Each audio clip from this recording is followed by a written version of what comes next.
আসসালামু আলাইকুম। আজকের ভিডিওতে সবাইকে স্বাগতম। আপনি কি ইউরোপে থাকেন অথবা ইউরোপের কোনো কোম্পানিতে কাজ করেন? তাহলে নিশ্চয়ই এই 4টি অক্ষর আপনার জীবনে কিছুটা রহস্যময় সৃষ্টি করেছে। জিডিপিআর। ওয়েবসাইটে ঢুকলেই কুকিজ অ্যাকসেপ্ট করার নোটিফিকেশন, ইমেইলে প্রাইভেসি পলিসি আপডেটের বন্যা। মাঝে মাঝে মনে হয় এটা কি কোনো ভয়ঙ্কর নিয়ম, নাকি আমাদের বোকা বানানোর নতুন কোনো ফাঁদ। আমি বর্তমানে একটা কোম্পানিতে কাজ করছি সিনিয়র সফটওয়্যার ইঞ্জিনিয়ার হিসাবে। সো আমার কিছুটা হলো বেসিক আন্ডারস্ট্যান্ডিং আছে জিডিপিআর সম্পর্কে।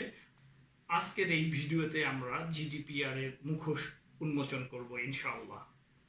সবাই সঙ্গে থাকুন শেষ পর্যন্ত। সহজ কথায় জানবো জিডিপিআর কি এবং কেন এতটা গুরুত্বপূর্ণ, আর এটা কিভাবে আপনার তথ্যের ডিজিটাল বডিগার্ড হিসেবে কাজ করে। চলুন শুরু করি আল্লাহর নামে। জিডিপিআর আসলেও কি? জিডিপিআর এর পুরো নাম হলো জেনারেল ডেটা প্রোটেকশন রেগুলেশন। সহজ কথায় বলতে গেলে এটা হলো ইউরোপীয় ইউনিয়নের তৈরি করা একটা এমন আইন যেটা আমার এবং আপনার ব্যক্তিগত তথ্য সুরক্ষা করে থাকে। ভাবুন তো, আপনার নাম, ঠিকানা, টেলিফোন নাম্বার এবং এমনকি আপনি ইন্টারনেটে যা সার্চ করে থাকেন এমন সব তথ্য বিভিন্ন কোম্পানির কাছে থাকে, রাইট? জিডিপিআর এটা এনশিওর করে যে এই কোম্পানিগুলো আপনার ডেটাগুলো নিয়ে যা খুশি তাই না করতে পারে। আপনার অনুমতি ছাড়া আপনার তথ্য তারা যা খুশি তাই করতে পারবে না, এমনকি ব্যবহার করতে পারবে না ও বিক্রি করতে পারবে। সোজা কথায় বলতে গেলে এই তথ্যের মালিক আপনি, কোনো কোম্পানি নয়। এই আইনের মূল ভিত্তি কয়েকটা নীতির উপর প্রতিষ্ঠিত। নাম্বার 1, স্বচ্ছতা বা ট্রান্সপারেন্সি। কোনো কোম্পানি যদি আপনার তথ্য কালেক্ট করে তাকে অবশ্যই জানাতে হবে সে কেন আপনার কাছে এই তথ্যগুলো নিচ্ছে এবং কি কাজে ব্যবহার করবে। নীতি নাম্বার 2, সম্মতি বা কনসেন্ট। আপনার হ্যাঁ ছাড়া তারা আপনার কোনো তথ্য কালেক্ট করতে পারবে না, আর এই হ্যাঁ হতে হবে অনেক স্পষ্ট। আগে থেকেই টিক দিয়া বক্সে কোনো কাজ হবে না। নাম্বার 3, সীমিত ব্যবহার, পারপাস লিমিটেশন।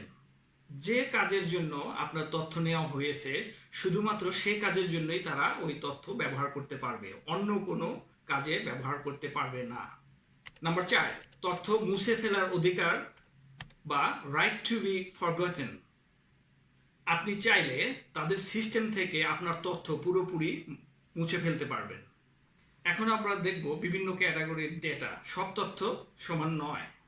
এখন একটা মজার প্রশ্ন করি, আপনার নাম এবং আপনার ধর্ম এই দুটো তথ্য কি একই রকম গুরুত্বপূর্ণ বা সংবেদনশীল বা সেন্সিটিভ? উত্তর দিন কমেন্টে। আপনার জুতোর সাইজ কিংবা আপনার রাজনৈতিক মতাদর্শ এই দুটো কি একই গুরুত্বপূর্ণ? একবার চিন্তা করুন।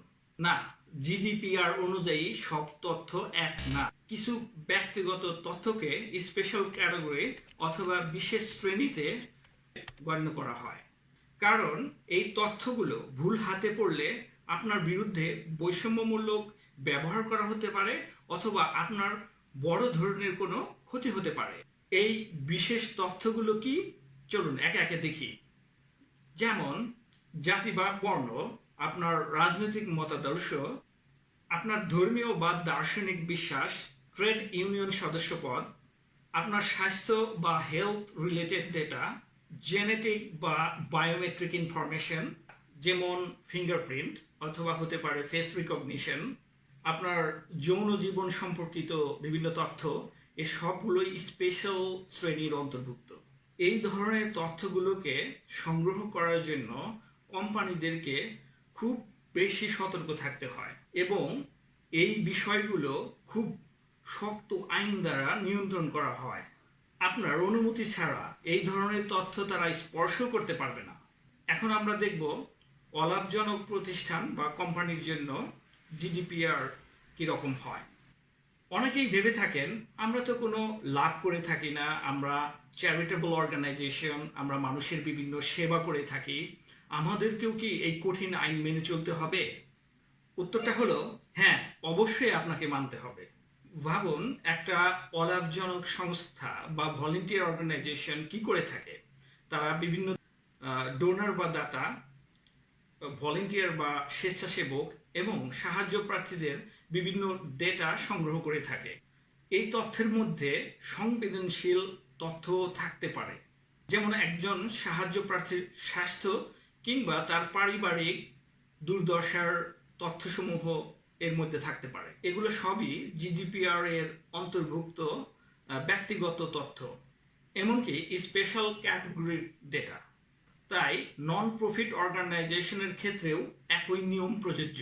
আমরা এখন কথা বলবো সবচেয়ে ইন্টারেস্টিং পার্ট, নিয়ম ভাঙার শাস্তি কি হতে পারে, বা the real power of GDPR. এখন আপনার মনে প্রশ্ন আসতেই পারে, এত নিয়ম কানুন কোম্পানিগুলো কি আসলে মেনে চলে? যদি মেনে না চলে তাহলে শাস্তি বা কনসিকুয়েন্সি বা কি? জিডিপিআর লঙ্ঘনের জন্য দুই ধরনের আর্থিক জরিমানা হতে পারে। প্রথম স্তরের জরিমানা কি হতে পারে? কম গুরুত্বপূর্ণ লঙ্ঘনের জন্য একটা কোম্পানিকে 10 মিলিয়ন ইউরো পর্যন্ত জরিমানা করতে পারে, যেটা বাংলাদেশি টাকায় প্রায় 120 কোটি টাকা। যদি কোম্পানিটির বিভিন্ন দেশে শাখা প্রশাখা থেকে থাকে তাহলে সারা বিশ্বের সবগুলো শাখার মোট বার্ষিক আয়ের 2% পর্যন্ত জরিমানা হতে পারে। এই দুটির মধ্যে যেটি বেশি সেটাই তার জরিমানার পরিমাণ। দ্বিতীয় স্তরের শাস্তি কি হতে পারে? যদি কোনো কোম্পানি জিডিপিআর এর মূল নীতিমালা লঙ্ঘন করে থাকে, যেমন আপনার অনুমতি ছাড়া তথ্য সংগ্রহ করে থাকে এবং তার ব্যবহার করে থাকে, সেক্ষেত্রে শাস্তির পরিমাণ দ্বিগুণ হয়ে যায়। সেক্ষেত্রে জরিমানার পরিমাণ হবে 20 মিলিয়ন ইউরো, প্রায় 240 কোটি টাকারও বেশি, অথবা তাদের সারা বিশ্বের যে পরিমাণ বার্ষিক আয় হয় তার 4% জরিমানা গুনতে হতে পারে। আর এই বিশাল অঙ্কের জরিমানার যে শাস্তির বিধান, এটাই আপনার এবং আমার তথ্যের সুরক্ষার জন্য একটা নিয়ামক হিসেবে কাজ করে। এ কারণেই দেখবেন ইউরোপে কোম্পানিগুলো আপনার কনসেন্ট বা সম্মতি নেওয়ার জন্য এত ব্যস্ত। যেহেতু আইন ভাঙার শাস্তি অনেক ভয়াবহ, তাই আপনার অধিকারগুলো আদায় করা আগের থেকে অনেকাংশে সহজ। জিডিপিআর শুধুই নিয়ম কানুন নয়, এটি আপনার হাতে কিছু শক্তিশালী অধিকারও তুলে দিয়েছে। জেনে নিন আপনার মূল অধিকারগুলো কি কি। সঙ্গে থাকুন এবং দেখতে থাকুন। প্রথম অধিকার হচ্ছে আপনার জানার অধিকার। আপনার ডেটা কেন কালেক্ট করা হচ্ছে এবং কি কাজে ব্যবহার করা হবে এবং কিভাবে কালেক্ট করা হচ্ছে। 2 নাম্বার অধিকার হচ্ছে আপনার ডেটা অ্যাক্সেসের অধিকার। কোন কোম্পানির কাছে কি কি তথ্য আছে, একটা কপি চাওয়ার অধিকার আপনার আছে। নাম্বার 3, সংশোধনের অধিকার। কোনো তথ্যে যদি ভুল থাকে সেটা সংশোধন করার অধিকার আপনার রয়েছে। নাম্বার 4, তথ্য মুছে ফেলার অধিকার। আপনি চাইলেই তথ্যগুলো মুছে ফেলতে পারবেন। নাম্বার 5, আপত্তি জানানোর অধিকার। মার্কেটিং বা অন্য কোনো কাজে আপনার তথ্য ব্যবহারে আপত্তি জানানোর অধিকার আপনার রয়েছে।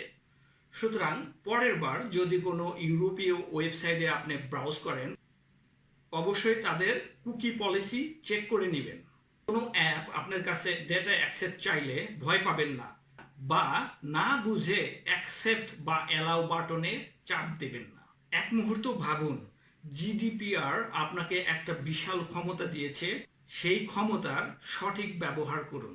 আশা করি এই ভিডিওটা দেখার পর জিডিপিআর নিয়ে আপনাদের মনের রহস্য কিংবা ভয় কিছুটা হলেও কেটেছে। এটা কোনো ভয়ের বিষয় নয়, সচেতন হওয়ার বিষয়।